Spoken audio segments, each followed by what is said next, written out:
This is Sharp Money with Patrick Meagher and Mike Somich on VSiN, the Sports Betting Network. Sharp Money, Mike Somich. I'm Patrick Meagher, VSiN, the Sports Betting Network, wherever you get your podcasts. Hope you're doing well. Week 7, Samo. Life. You have a daughter, so it makes sense, but things just go by so quickly. To sit here, we started obviously week 1. To be sitting here week 7, it goes by quickly, bro. Yeah, it's amazing, man. Already a third of the way through the season here, and who's good? Who's the best? No team great in football? teams. No great teams. You would agree. You would agree. There's no great teams, but I would say Kansas City's probably the best team in football right now. It's pretty crazy. It was always Kansas City, right? Just always the Chiefs. You can't doubt them. They get Rashee Rice back this week. That offense has been clicking with Xavier Worthy back in there the last couple weeks. Going to be fun to see how they perform, and keep an eye on that Xavier Worthy reception yards prop as well. Opened as low as 48.5 in some places. It's already been bet out to 56 to 60. Yeah, Mahomes your favorite in the MVP market since Worthy got back 3 games ago, scoring over 30 points a game. What happens when they're legit wide receiver 1 and Rice comes back? We'll get to that coming up in a bit. Actually, it's second up on our board. You know how we do it here, Sharp Money? It's quick, it's precise. We're here Sunday night into Monday morning. As the numbers come out, they bake. It's now Thursday. Let's get it started. We'll start in London, 4:51. The Rams, Jacksonville. A little bit of a pupil situation with Cohen and McVay. Rams 3. Samo, this hasn't budged. It's painted 3 everywhere with the Rams laying it in London, and 44.5 up to 45. Yeah, big story here is going to be what we get from a beat-up Rams team, specifically Puka Nacua, who's not practiced the last 2 days. So are we going to see Puka Nacua make the flight? Are we not? Who is going to be in there? What about Tutu Atwell as well? So a little bit banged-up Rams offensive unit here, specifically at the wide receiver position. Jacksonville been good against the run defensively throughout this year. So this seems like it's setting up in a positive game script for Jacksonville. I'm tempted to just take Jacksonville here, lay the 3, and let this line move to 3.5 once we actually get news that Puka Nacua not going to be in this game. So I like the Jacksonville plus the 3.5 side. I think that it comes off that if we get negative information around the Rams injury report. So Jacksonville plus 3 for me. I think this is probably the last day we see plus 3s. I think once we see who actually flies to London for this Rams team, we're going to go to 2.5 on the Rams. Yeah, it's a team that's comfortable with London and Jacksonville. I'd have to take the 3. I would say, obviously, no Puka Nacua, so Devontae Adams, I'm looking for props. Don't see him right now. He's going to get his lion's share of the catches there. But the Rams, it's interesting with the Rams, Samo, because they're 2 plays away from being 6-0.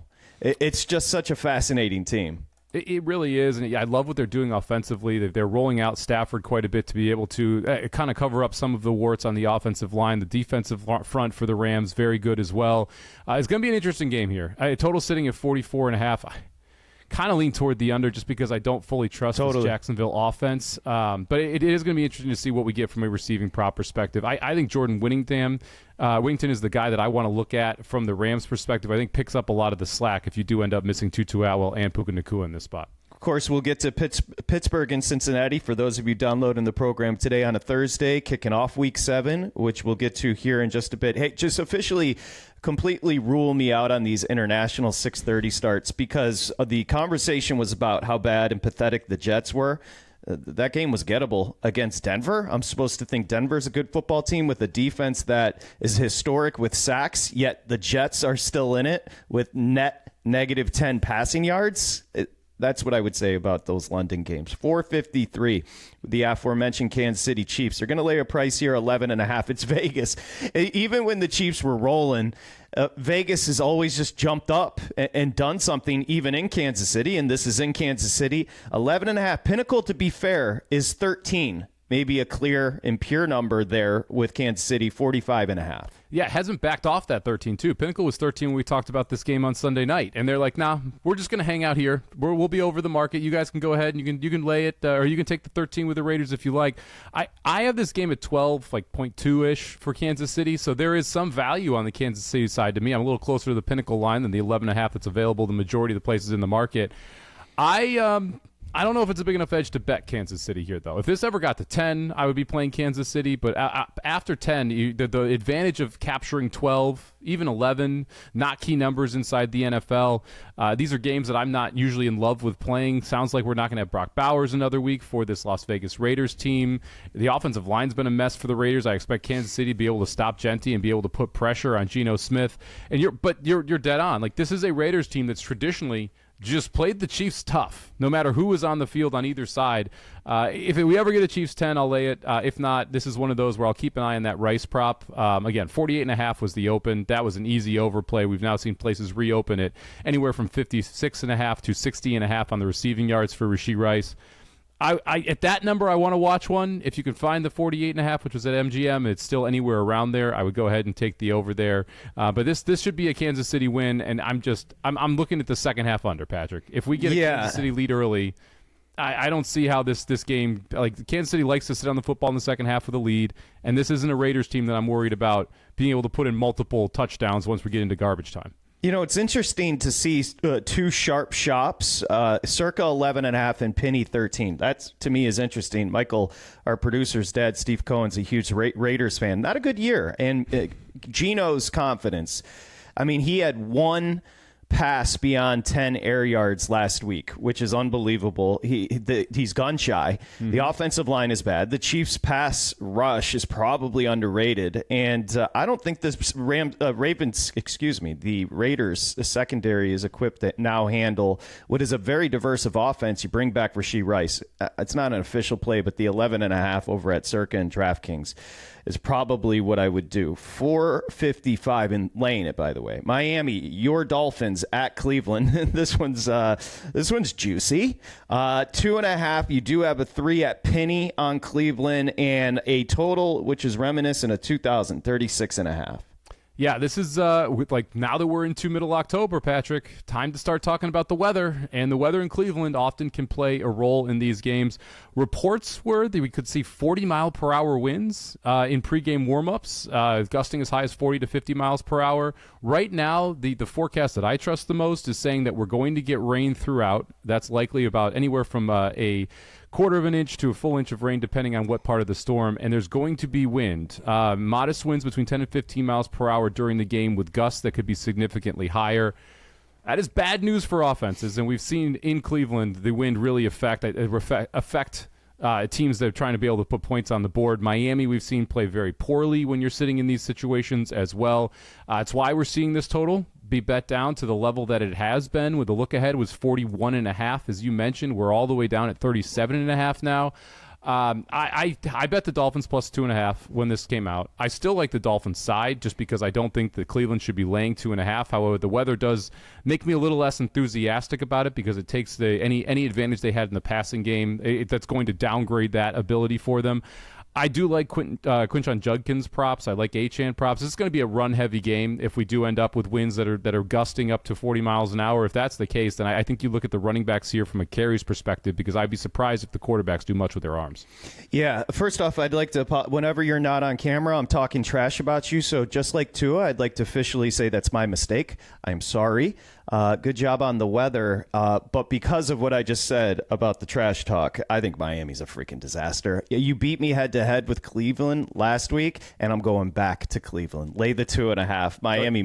Miami might limp into Cleveland. And the weather, we've seen your Dolphins in bad weather in the postseason and cold weather in Kansas City. Well, cold weather, yes. Like that, it's not cold. It's just going to be just a bad day, not a fun day to be playing football. But it will not be freezing, which I think is at least a positive for Miami. You owe me 2 rounds of golf, 7 weeks into the season. You want to put a third on this? I think the best unit on the field is Cleveland's defense with 3 bad units and 1 very good unit. I'll take Cleveland 2.5. Round of golf. Let's go. All right, there we go.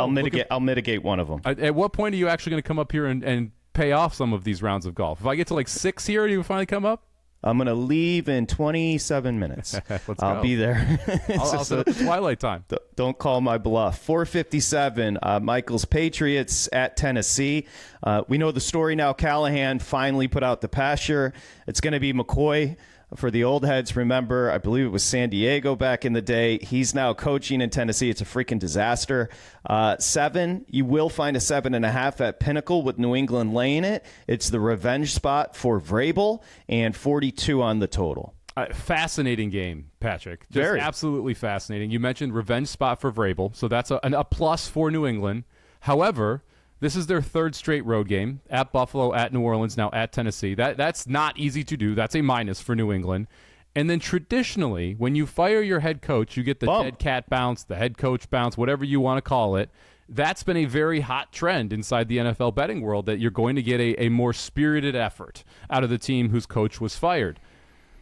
I'm not sure if it was effort or talent that is the problem in Tennessee. So I don't know if that's actually going to help them all that much. Now Calvin Ridley in this game. So Elik Ayamanor is going to be your number one wide receiver for the Titans. That's not great. Tajay Spears looked like he had a little life, but this has been a pretty good run-stop unit for New England. I think New England's a good teaser leg. Light rain, maybe get 10, 15-mile-per-hour wind, so not a big weather thing here in Tennessee.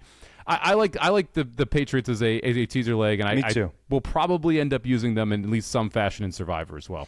It ended horribly for Vrabel in Tennessee. He takes note. I think the players know that as well. And I'll point to one thing. The loss in Atlanta from the Bills. This is New England's division to win. Wow. And if you're going to win, you're going to win, they've got a game in hand. If you're going to win a division, you have to beat Tennessee. But I'm with you. 7.5's rich. We'll find a second leg for the 6-point tease down to a point. You want the Pats to win the East, and I'll take the Bills for a round of golf? No. Listen, brother. I'm trying to create. I'm adding content. Do I think? Although I do think the Bills low-key stink. I mean, he's a human being, and he acted human on Monday night, and he is a elixir that covers up a lot of the issues. McDermott's defense has consistently gotten worse. They're soft, and they need to trade for a wide receiver. You would agree? I am very concerned about this Buffalo team. I've got a lot of Buffalo number one seed in the AFC that I was loving life early. And now I'm not loving life quite as much because I haven't seen 4 quarters out of them yet. We have not seen a full game from Buffalo. They're 6 weeks into the season and on their bye, and we've yet to see them play a complete football game. Well, they've beaten the Ravens. They've beaten the Jets. They've beaten the Jets, and they've beaten your Dolphins. Yeah. Hey. And they've been outclassed by the Patriots and the Atlanta Falcons. The Falcons part really worries me. I'm not going to lie. That Falcons game worried me. Falcons were great in that game, actually. So was Bijan. Let's continue. Next up, 459, New Orleans. This is the team that I think by the time the season ends, we should hang a banner. Like, you were a hella competitive team. You were fun to watch. Maybe Kellen Moore's got something, and you still stink. New Orleans is at Chicago. It is DraftKings is 4.5 on Chicago, and Pinnacle's 5.5. Yeah, number a little bit all over the place, kind of sitting in that dead zone between 4 and 6. So you can get a decent price depending on which side you would like. Like you said, you can lay the 4.5 or catch the 5.5 here. Opened at 6.5. We saw consistent New Orleans money come in. They've been just a frisky dog. One possession game after one possession game. Are they winning them? No, they're not. But they are staying in them, and I'm just kind of waiting for them to get over that hump. On the other side, a Chicago team that I thought looked better than prior to the bye for Ben Johnson, and you expected to kind of see that step forward. Luther Burden steps in. He played a little bit more, was involved in the offense. Saw Loveland, the rookie tight end, a little more involved in the offense as well. All that being said, I think the money's right here. It's New Orleans or pass for me. I want the points with a frisky team on the road. Another game where we're expecting some weather, nothing too crazy here, but it looks like we're going to have rain for the majority of the first half, and then winds that could gust up to 30 miles per hour. So we'll see what the forecast is on Sunday, but another game where you got to keep an eye on because the weather will affect it. I think that actually is a benefit to New Orleans, despite them being a dome team. I think that their offense is more built to handle weather games than the Chicago offense is, so we'll have to keep an eye on that as we get closer. Yeah, I've got it a light 6, so I agree with you. I think the number's pretty tight. Open 6 down to 5.5. What I would say with Williams, you have to give him credit. It's against Vegas and then the Commanders. He did lead game-winning drives. They're erratic, yes, but game-winning drives in 2 straight games. Ben Johnson, I'll ask you a simple question. Does the Chicago Bears team feel different with Johnson as opposed to Eberflus? the momentum is obviously 100%. bubbling. 100%. I mean, and you can just look at the scripted drives. I realize you were talking about the end-of-game drives, but their scripted possessions have been pretty crisp. This is a Bears team that can do well right out of the gate. And then the question is, once you settle into the game, can Caleb Williams make plays consistently, get through his reads consistently? But even if you watch the All-22s and you compare Caleb from last year to this year, you're seeing the development. You're seeing him be able to read a defense better and go through those progressions and not just wheel out of the pocket. You can see the small improvements in Caleb Williams, and that's credited to Ben Johnson. He's the one who's working with him on those specific pieces of the offense. So I do think this is a Bears team that's on the upswing. I still think they're pretty middling. Like I'm not interested in saying that they're one of those teams that could make a run once we get into the playoffs. But I do think that this is a better version of the Bears than what we've seen in previous years. Williams running well, had a nice touchdown pass to Odunze taken off the board because of a penalty. They are in the tier. I really enjoy watching you play football, but I don't trust you yet. That's the Chicago Bears. 461. I don't enjoy watching the Philadelphia Eagles play football, and I don't think they like playing football. They're at Minnesota. It's almost like you would say Minnesota's in the tier. Tremendous team. Wish you had a quarterback. And they are 1.5, 2.5 all over again. Philadelphia laying it on the road, 44 on the total. If I told you there was a fight in an NFL locker room, wouldn't your immediate answer be like, oh, it was the Eagles? They're laying $2. Like, it's no way it's not the Eagles just because of what we've seen. The Dolphins, I guess, are creeping in the conversation as well. Brown might get traded. Wonderful comments. Yeah, I don't hate the idea of moving on for Brown, but we'll look. This spot, and it's funny because I'm about to back the Eagles here, but I don't love the vibes in Philadelphia. It feels a lot like it did 2 years ago when we saw them start out 10-1, fall apart down the stretch. However, you look at what we're going to get from the quarterback position in Minnesota. If you listen to Kevin O'Connell, his press conference, he comes out and he says, well, Carson Wentz has a shoulder injury on his throwing shoulder. We're not sure if he's going to be able to go. J.J. McCarthy went and got a second opinion. They believe his ankle injury is going to be 4 to 6 weeks. We're at week 4. We're not sure if he's going to be able to go. And then the OC takes the podium and says, yeah, Max Brosner, he's ready to go, man. He's ready to rip it as our emergency quarterback or backup quarterback or starter, whatever it is. He'll be prepared. He'll be ready to go. I'll lay the Eagles 1.5. It's just that simple at the quarterback position. If it is Brosner, there's no chance that we are sitting at 1.5 when we get to game day. If it is a hurt Wentz, I don't mind having the Eagles laying the 1.5 here. I think this line's going to move once we get more injury news on the quarterback position, and I think it's a cheap spot for the Eagles, who the market is very, very down on. I realize the Vikings are off a bye. Eagles are off a Thursday night game, so that is a little mitigated because you do have the extra time to prepare for Philadelphia as well. No golf on the line, but I will take the 2.5 with Minnesota. I think what we saw in New York was real. The offensive line has issues. Flores off a bye. The secondary of, again, quarterback issues, but the secondary of Philly is not very good right now. Jefferson and Addison will be open. I'll take the 2.5. I mean, I don't love it. 463, Carolina. If I said quick, Carolina's 3-3, you'd say quick. No, they're not. That doesn't make any sense. How? They're at the Jets. Now, for new bettors, seasoned bettors would be like, oh, I love this opportunity to buy as low as you can possibly buy on a team, and the Jets at home. However, it's almost like the Tennessee conversation. The Carolina Panthers open dogs. They're now a point and a half favorite, 42.5 on the total. Yeah, bet this one on Sunday night when we were on the show. Got Carolina plus 2.5. Yep. We've moved 4 points, 4.5 points in some places. So slight favoritism now toward the Jets side, or toward the Carolina Panthers side. I agree with the move, obviously. I think that this is one of those situations where it's not a huge move, just because you are going through 1 and going through 0. Those aren't key numbers inside the NFL betting circles. You're going to see, 2 has become a little bit more key. But when you're sub that 2 number, you're not seeing a big edge toward missing the 1 on either side of it. I would still bet the Panthers minus the 1.5.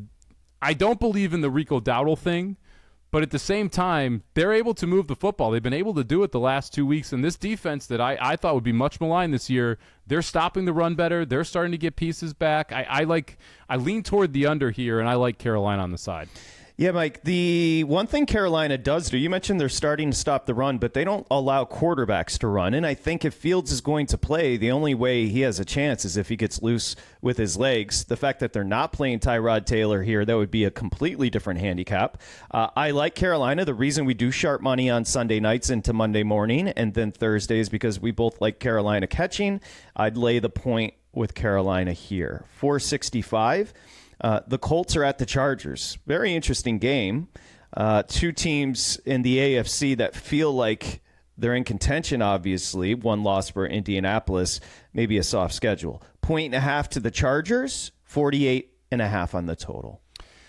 This is your teaser partner in my mind. I'll take the Colts up to 7.5 here, and play them on a teaser line with the Patriots taking them down to 1.5. I think this is a Colts team where I consistently believe in their offense. They're going to move the football on pretty much any defense and have success because of how clean that they can play. You've got a situation where you've got Tyler Warren as a legitimate threat on the offensive side. You've got weapons on the outside and Pittman and Downs that can stretch the field when needed. You've got Jonathan Taylor at running back and a very good offensive line. They're going to move the football on the Chargers here.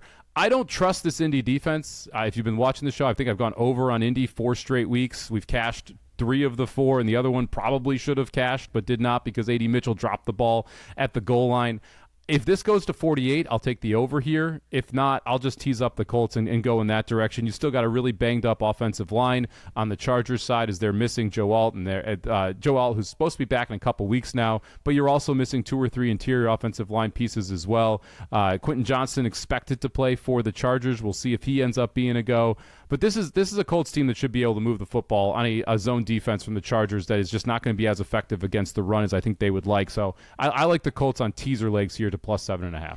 Yeah, the Colts score well over 30 a game. This is sometimes a number jumps out. Indy and Chargers, 48 over jumped out to me. When you look at Arizona with Brissett, a professional quarterback in the pocket a la Herbert, but Herbert has the dual threat, and they scored 27. I think you're going to be looking at a second-half shootout here. I'll go over the 48 with the Chargers and Colts.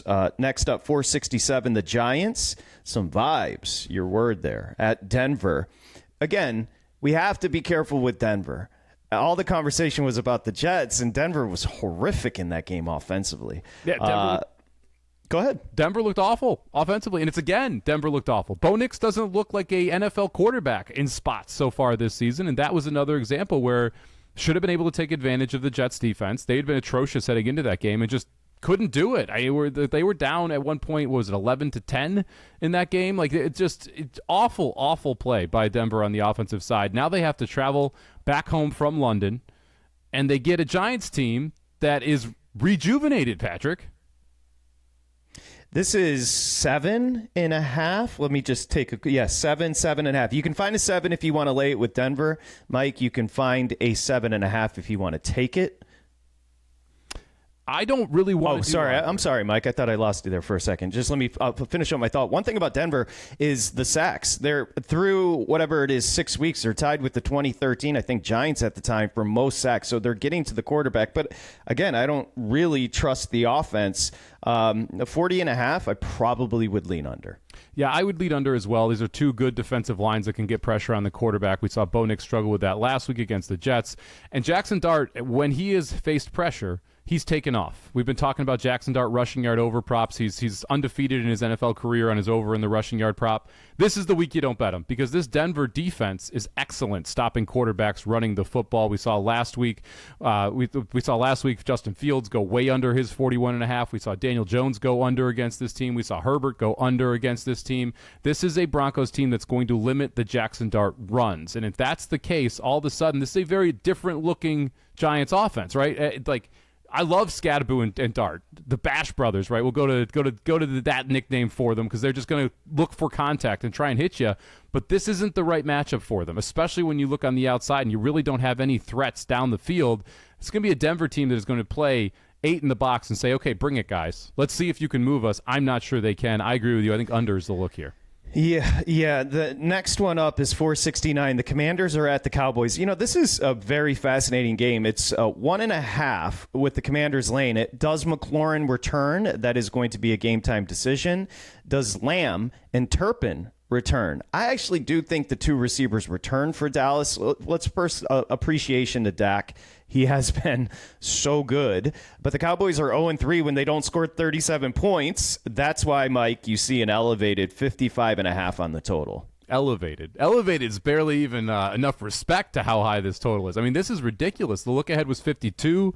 We saw 52.5s hit the market. We reopened at 54.5. Now we're up to 55.5 in some places. This is just a total that just kind of keeps on running. We did get a little buyback today, and so there's some 54.5s in the market.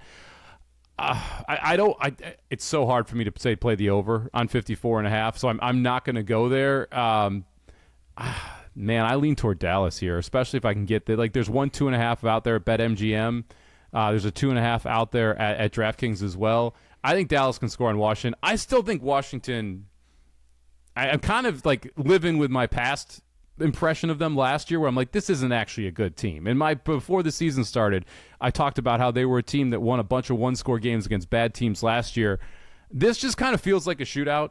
It feels like this comes down to the last possession. As I talk through it, I'd almost rather take Dallas money line and just say you just lean into the variance, because the 2.5 probably not going to matter. The 1.5 probably not going to matter. Just go find the best plus money Dallas money line you can find and to have a little action.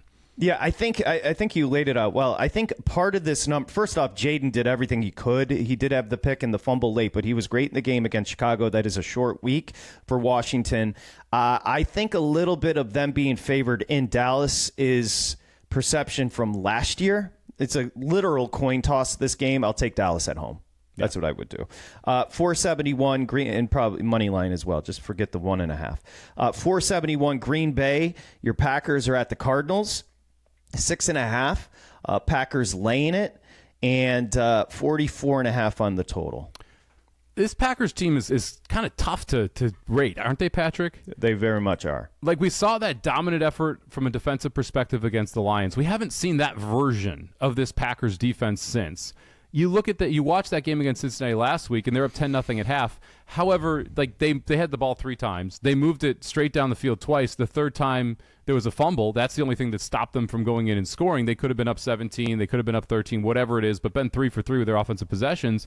You see them, the defense, when Flacco decides to start flinging it all over the place, they start to give up some plays to Chase and Higgins. And honestly, passes that probably only Jamar Chase catches. So you kind of got to give Chase credit. But every time the offense gets on the field, they went right down the field. Never even a thought that they were going to get stopped. They were able to run the football. They gave Jordan Love the ability to throw on 2nd and long so that you could create positive situations for the offense. I liked the way they were calling it. I still believe that this could be the best team in football. I still believe if they can when everything's going well, I agree. I think they're possibly the best team in football. And I liked what they did with Matthew Golden last week. We finally saw him first week out of the bye, rookie wide receiver, get utilized more in the offense, utilized more downfield. I thought he was very good in that game as well. This is funny. I'm going to wait to see who the quarterback for Arizona is, and if it's Kyler Murray, I'll lay it. Exactly. I won't. That's the funny part. Murray may be back, but do the Cardinals want him back? Brissett was a professional quarterback in Indy. I will go ahead and pair this with, who did we have up there? Tennessee. I'll go ahead and pair this and bring Green Bay down. They just have to win the game in Arizona. I feel more comfortable with that. 473 Atlanta. Atlanta is mercurial because it's obviously you're not the team that went to Carolina and lost 30-0, but are you the team that outside of a Drake London going out at the 1-yard line would have been up 28-7 at the break against the Bills, who everywhere were your favorite to win a Super Bowl coming into the season? They're at San Francisco. San Francisco, we know the injuries, and San Francisco's laying here. 2.5 and 47 on the total. Yeah. This is another one where, if you want to play teasers to the plus side, you can get plus 8.5 with Atlanta. Sure doesn't feel like they get blown out in this game, does it, Patrick? I mean, you're going to get Kittle back. We'll see about Pearsall. He's now questionable. So you're starting to get some pieces back here. Obviously, Kendrick Bourne has been very good for this team. I don't know if it's Brock Purdy or Mac Jones. I think it's probably going to be Purdy. I think you're going to get a better version of the offense. The defense is my problem with this Niners team now, though. I mean, they lost Fred Warner last week. They're missing Bosa. This isn't the vaunted San Francisco defense where you could just get next man up that we saw 2-3 years ago. This is a defense that has depth issues. And now you've lost your two best defensive players. I like the over here. I think San Francisco moves the ball, and I think Atlanta is able to take advantage of that San Francisco defense. Probably going to play some Bijan props as well. I think he has the opportunity to run wild against San Francisco. So I'll take the over in this game, and then I'll probably be looking at Bijan props too. Yeah, you got to be realistic. Not only are Warner and Bosa their two best players, they're two of the best players of all 32. So you're out there. This would be, scheming-wise, a really good opportunity for Atlanta to flex on offense. It is a big total, but I think deservedly so. And I actually do like Atlanta catching the 2.5, but the over would be where I'd point as well. We got another doubleheader on Monday night. And it starts 475 with the Buccaneers banged up at Detroit. Detroit coming off a debilitating loss in Kansas City. It's 5.5 on the side with Detroit laying it, and 52.5 on the total.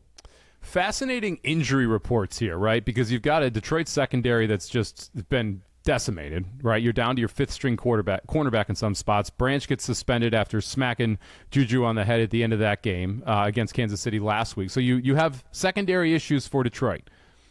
You're on wide receiver 6, 7, and 8 for Tampa. So who wins that matchup? Is it these Tampa wide receivers, or is it going to be the Detroit secondary? I tend to think it's going to be the Tampa wide receivers. And this is a very good run defense from Tampa Bay, so they're going to make it hard for the Lions to be able to control the pace of this game on the ground. They're not going to be able to keep their defense on the sideline, keep Baker on the sideline. They're going to have to move the football by throwing it if you're going to get to this Tampa Bay team. Total sitting way up there. And so the look ahead was 53.5. We're sitting at 53, 52.5. There's even a 52 in the market at BetMGM, so under money coming in on the total. I don't have a play in this one, Patrick. I kind of wanted to bet Tampa because I do think that they have success, but at the same time, I could see Detroit just putting points on points on points, and you play the over here. If we ever get a 51, I'm probably on the over, but that's the move I would need to get a bet in the account in this game. Yeah, let it keep steaming down because I love the over here. First off, that is the 24th scoring defense in Tampa. They're giving up over 25 points a game. Also, it's weird. You know Baker's going to score. The Buccaneers are 5-1. Point differential is plus 14. Compare that to 2-3 Texans, whose point differential is plus 27. So smoke and mirrors, maybe, but Mayfield is a legit MVP. You saw what Kansas City did diversively against this Detroit defense, who's still banged up in the secondary. It's going to fly over the total. If you are in fantasy leagues and you are decimated at the wide receiver position, if you need someone to add, Tez Johnson and Cameron Johnson, the law firm of Johnson & Johnson for the Tampa Bay Buccaneers are going to be your two of your top targets there. Cade Otton, keep an eye on him as well. I'll be on his over props. We're starting to see a resurgence. We saw him 2 weeks ago perform well. Last week performs well. Last year when all the receivers got hurt, Otton was the dude. I think Otton has an opportunity to have a big game here as well on Monday night. Yeah, Otton was the only pass catcher that finished the game last week. They were down to their 6th, 7th, and 8th wide receivers, and that is credit to Baker. Next up, Houston's at Seattle, and this number, you can find a 3, and there's 3.5s as well if you like Houston, and 41 on the total.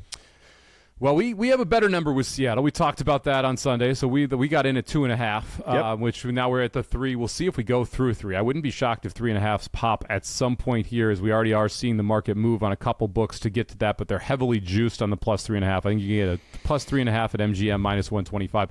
I still like Seattle at 3. I think if you can find a flat 3, 110, Seattle is the right side still. People somehow forgot how bad this offense is for Houston because they were on bye. The offensive line didn't get any better. And, Ready, Set, Bet last night, Matt Brown and I talking about this game. He's like, well, the week of the bye, you'd think that they can scheme out how to make this offensive line better. They had a whole freaking offseason to scheme out how to make this offensive line better, and they were not able to do so through the first 4 or 5 weeks. This is a Seattle front that should be able to dominate here. I think they put consistent pressure on C.J. Stroud. I think Seattle's the right side. And I like the under here too, Patrick. Under 41.5. Seattle's not going to effectively and consistently move the football against Houston. They're going to have to get big plays, which I think they can get from Jackson Smith-Njigba, but that run game is going to struggle a little bit. To me, this is a good spot for the under as well as Seattle. And it's also a weather game here where we're seeing chance of light rains and light winds as well. So this is another one you got to keep an eye on the weather because that could change since it's a Monday night late game up in Seattle. Yeah, why we do this on Sunday, we both loved Seattle 2.5. 15% of these games are going to land on 3. It is an official play, so I'll give the 3. I don't want to cheat, but we did give the 2.5 on Sunday. I love Seattle in this spot. Houston's defense is great. The offense, as you succinctly put it, is equally as bad. And I'm a believer in the balance of Seattle this year. Obviously, they made the right decision with Darnold over Geno. And I think the defense may be a little underrated. I agree with you on the under. It looks small at 41.5, but I think rightfully so. But I do like Seattle in this game. I think Seattle's better than people think. I do too. I have Seattle creeping in on the top 5 in the NFL, which seems nuts, but considering where everyone thought they were preseason and even how the season started. They're another team, Patrick. They could have beat San Francisco week 1. They could have beaten, I don't remember who it was, week 4, Tampa Bay week 5. Like they have multiple games that they could have won, and they lost on late possessions, last-second plays. They're another one who's better than their record. Prop in this game. Give me Nick Chubb under 38.5 rush yards. Go out and find 38.5. 2 reasons here. First off, Seattle very good against the run, and this is a bad offensive line Chubb's going to be running on. Secondly, Woody Marks is going to be the dude in the backfield coming off the bye. I would be surprised if Nick Chubb, if it's not at best a 50-50 split with Nick Chubb with the way that Marks played moving into the bye, and now you get the full bye and you get to come out of it. This is also one where I could see the Texans down by 14 in the second half and just not running the football either. So I think there's a lot of ways that Chubb ends up going under 38.5 rush yards. It's not going to show up, but the professional win for Seattle, 20-12 in Jacksonville last week. Jacksonville coming off one of their biggest wins in franchise history, and Seattle just goes out there, a long trip, and a professional win. To me, that's where I come back, and I'm like, okay, I'm starting to really buy this team giving up just 12 points in Jacksonville. That brings us to tonight. If you're downloading the program on a Thursday, kicking off Week 7, again, sharp money. 3-11. Pittsburgh's at Cincinnati. I think we're in the same spot. I'm all in on Cincinnati tonight. Now, the Hendrickson thing does concern me. Yeah. But the 5.5, I refuse. I won't bite on Pittsburgh. You can have them.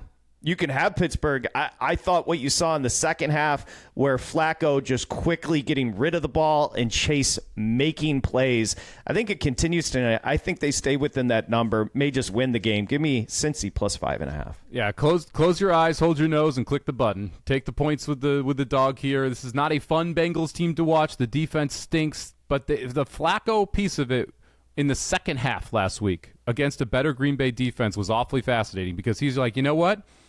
Anytime it's Chase one-on-one, I'm just throwing it to him. I'm just feeding him. Anytime it's Higgins one-on-one, I'm just throwing it to him. I'm just giving him a chance.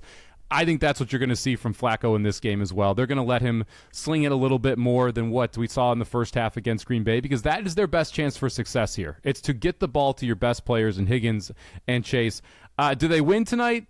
I don't know. We'll see. Do they cover? I sure think so. We played the 6.5 on Sunday. I would still bet it here at 5.5. Obviously, 6 a semi-key number in the NFL, but it's 100% dog or pass for me here against a Pittsburgh team that is one of the more faulty teams out there. Like they're not actually good. You go back and you watch their games, and you're just like these are very, very spot-dependent wins. We talked about them last week with the spot where they were able to beat a Cleveland team that had a rookie quarterback coming back from London on a first true road start when they're off the bye. I mean, it just screamed Pittsburgh, and they cover. Good job by you. But I'm not scared of this offense. I'm not scared of this defense. It took 5 turnovers to beat the Pats. It's not explosive in any way. So I'll take Cincy and the 5.5 tonight. Yeah, and Tomlin boo-hooing about Joe Flacco. Chill, bro. All right, that's it for Sharp Flacco. That's it for Sharp Money. Let's do something here as we say goodbye for a minute. We'll be here on Sunday. What are we looking at here Week 7 that we will discuss on Sunday? I'll say this, the storylines for me last week were those primetime games. I want to find out something. I want storylines. Is Buffalo going to react? They didn't at Atlanta. Atlanta showed us something. Chicago and Washington, you take something from it. I think and again, this will be Sunday night. We'll be coming on right after. Atlanta, San Francisco is fascinating to me. And then Tampa Bay, Detroit, Houston, Seattle also on Monday night, fascinating. I'll say Philadelphia. What are you going to get from a team that obviously has turmoil in Minnesota against a good defense? Yeah, I think that Vikings Eagles game is interesting. I'm gonna go back to the top of the show, Patrick. I want to see this Chiefs offense. I want to see is this a Chiefs team that can just beat people. And this is a Raiders game, a Raiders team that's played them close consistently, a division game. I want to see them win by 30. Is that the version of the Chiefs that we can get? Can we get Mahomes stretching the field with Worthy while Rice is a true number one and Travis Kelce keeps playing old man basketball out there? Like, can we get that version of the Kansas City Chiefs that is scary on the offensive side in a spot where they should be able to do it? Like, if they're the best team in football, if they should be number one, they should be able to beat this Raiders team handily, and that offense should look good. I want to see that from the Kansas City Chiefs because that would make this much more interesting to me. Yeah, as we said on Sunday, I was inspired by the play calling by Kansas City. Fresh for a team that we've seen a million times. And don't forget, as a rookie 2 years ago, Rice, 79 catches, I believe 1,000 yards and 7 touchdowns. He is very much their legit wide receiver one. I agree. Let's see if they can pummel the Raiders. All right, Samo, that's it for Sharp Money. Download it wherever you find your podcasts. Also, VSiN, the Sports Betting Network. We appreciate everybody downloading, liking, and subscribing. You get the last word, Samo. You know what? I think let's have some fun here with the dogs this weekend. I think the dogs are going to be barking. Good money line dog parlay. Started out with the Bengals tonight. Let's get a little crazy. Go Bengals money line, and then let's have a little bit of fun here and try and find a couple others. Let's go Bengals, Cowboys, and the Bucks. Hey, little. Hey, that was disrespectful at the end, fading my Lions. It's a coin flip game, man. It's gonna be a lot of points. That secondary worries me. I think that run defense for the Bucks gonna be a problem.